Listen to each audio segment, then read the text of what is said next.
Welcome to Plant Nation. I'm Min. Are you having a great day today? Today I'd like to talk about ficus and the care tips of ficus.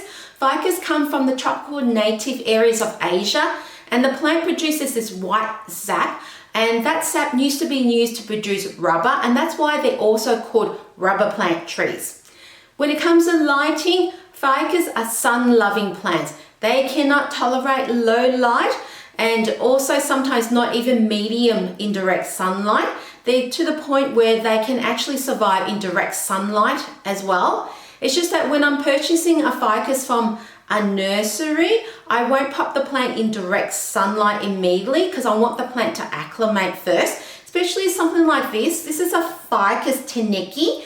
Teneki has a lot of white cream variegation on the leaves, and if I purchase this from the nursery and I popped it directly into sunlight, it could possibly burn the white areas of the leaves.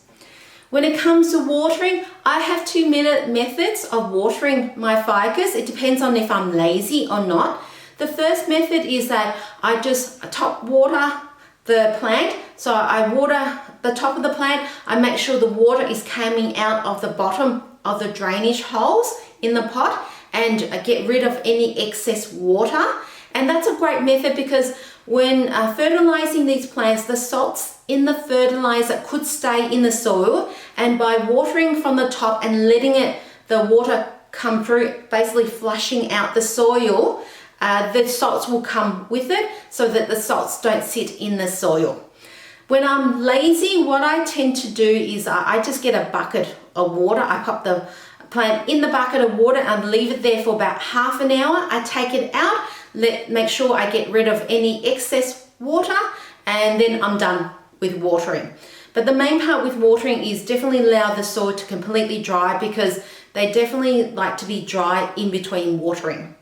When it comes to the soil, they do like well-draining soil, so I just tend to use a soil mixture that consists of 50% premium potting mix and 40% cacti soil and 10% perlite. And that's just to make sure that the soil is very well draining. When it comes to things like fertilizing, these plants can produce big, massive leaves. Something like this. This one here is called a ficus lyrata, otherwise known as a fiddleleaffig. And these leaves, these are actually small. I've seen some leaves that are absolutely massive, double the size of these leaves, and they do need the nutrients. So I tend to fertilize my ficus with a quarter strength of liquid fertilizer every single time I'm watering the plant. Especially in the growing season, they definitely need their nutrients. When it comes to humidity, honestly, I don't think these plants care about humidity. I haven't had any issue with humidity. They've been in all different areas of my household, and I definitely haven't had any issues of needing a humidifier or popping these plants on trays of pebble and water. They survive quite fine in the normal household humidity. I've had heating on during the winter, and they've been absolutely fine.